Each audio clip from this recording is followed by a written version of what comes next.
Everybody's story starts out the same way, on an average, ordinary day.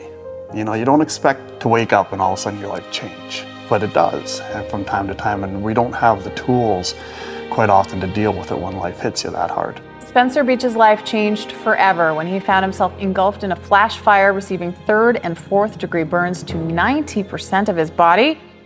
So I woke up on April 24, 2003, just an average day. I had a feeling in my stomach about a job I was being sent to. Now, in the new home industry, flooring is the last major trade to go in. And we just put the wrong color of flooring throughout the main level. Well, my employer had a method where you take a chemical, you dump it all over the floor, let it soak for a couple moments. The chemical would reactivate the glue, and the flooring would peel up in sheets. Saved us tons of time, loads of money. Unfortunately, it came with a side effect. It was highly explosive. And I had 2 instructions. They were to turn the thermostat down to its lowest setting and open up doors and windows for ventilation. 4 in the afternoon, the sun was going down, temperatures were cooling off. And I had both the doors open, so when the thermostat read that outside temperature being below the 16 degrees Celsius, the furnace kicked in. It pulled the fumes down the cold air return, ignited them at the furnace, shot them back up, and created a violent explosion that I was in. When the fire started, I had no clue what was happening. All I knew was just a second ago, this was a normal house, and now I am engulfed in flames. I sprung up from my knees and I reached out and grabbed onto the front door handle and I pulled with all my strength. Honestly, this door was opening just fine a second ago and now it's not opening at all. So I just let go of the door handle, I turned to my right, I ran through the hallway, past the half bathroom and into the laundry room where the garage entry was. Was everything fire at that time? Everything's fire, and the entire area I was working. It's the fumes that were burning, so the entire room, the area was filled with fire. In that moment, I thought about my wife, Tina, and she was 4 months pregnant with our first child. I thought about how I was never gonna hold her again, kiss her, take her on a date, have dinner with her. And I was never gonna know if I had a boy or girl, what color their hair was gonna be or their eyes, what their name was gonna be. I'd never throw a ball, play catch, teach them sports, walk them down an aisle, take them to school. I was gonna miss everything. We've all made our lists of first. And a list of firsts is it's a fun list to make, right? Like first time I went on a date, or first time I kissed somebody, first time I got an A, first time I got a trophy, first time I drove a car, you know, all these things are the first time. Those are exciting lists to make and they're fun lists to make. But if you get injured and your life changes really quick, you go through some kind of trauma, you get to make a different type of list. And it's the list of lasts. Last time my friend called me. Last time my spouse told me she loved me. That's not a fun list to make. Tell me one problem you had 5 years ago. It's hard to remember. You don't even think about it, right? But at that time, I guarantee you 5 years ago, you had stuff going on in your day that were stressing you out and overtaking your day. And yet they were so meaningless, you can't even remember what they are 5 years ago later. Yeah, and in the moment, it's everything. It's like, everything. If I don't pass this exam, you know, my life's over, right? Just totally leaves your mind. Yeah. The only thing that anyone will ever bring up is if someone in those most important thoughts was impacted. When I was in this near-death experience, all I could think about was my wife and my unborn child. I didn't care about anything else. I didn't care about that job. I didn't care if it ever got done. I didn't care about paying my bills. I didn't care about planning my friend's bachelor party that night. I didn't care if he ever got married. I didn't care about nothing other than my wife and my unborn child. Outside of the house, I was screaming my life was over. In the ambulance, I was begging the paramedic for too much medication. I didn't actually want to make it to the hospital. I don't know what came over me. I must have stopped thinking about myself and started thinking about Tina and our little baby. Because my exact words were, I don't care. Do what it takes. I don't want to die. I just chose a direction. Let's fight. But I was a blind direction. I had no clue what the future held for me or my family. You can't stop change even if you tried. Your life is all about change. Every moment of every second of your life is changing.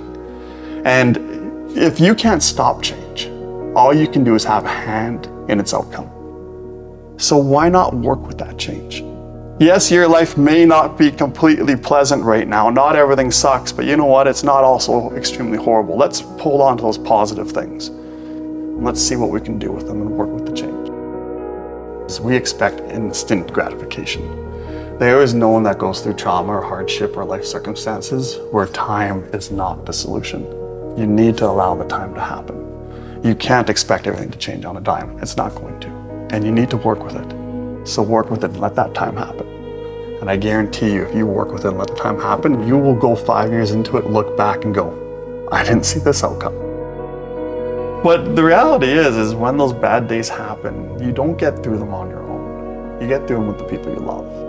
If I didn't have them to support and guide me through this journey, I wouldn't be here. I would be consumed with anger. I would be chased them out of my life. I would be turned to addictions. You don't get through these things on your own, right? Like you always want to help the people you love when you see them hurting, right? But when you're hurting and that help comes, you're like, I don't want any help. I need to do this on my own, which is one of the worst things you can say. Because life is not easy. It wasn't designed for you to go through it on your own. I look at help like this.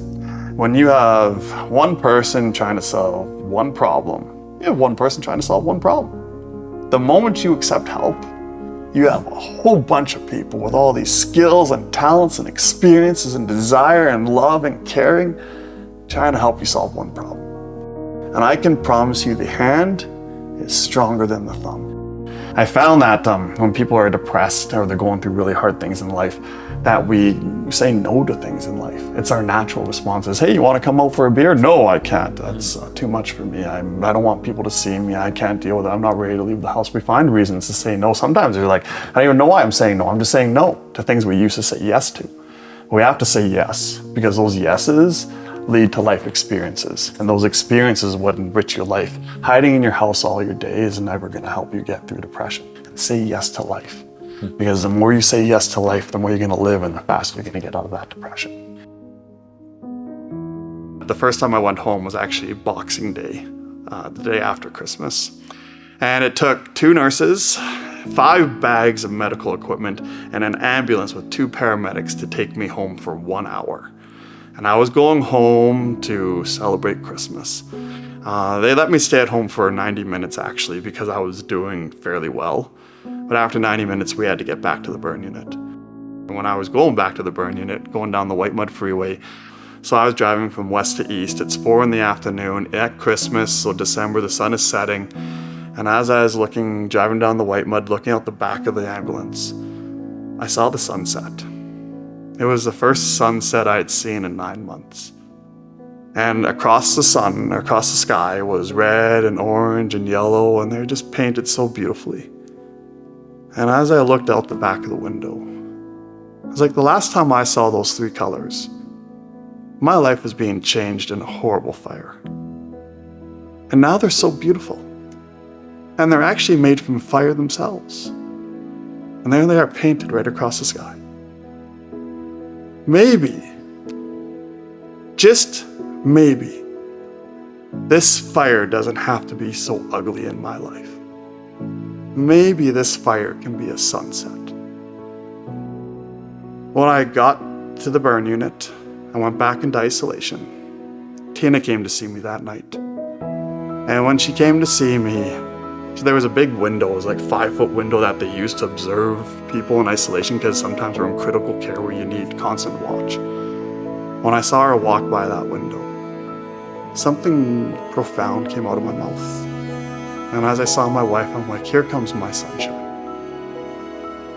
That sunset changed the way I saw everything.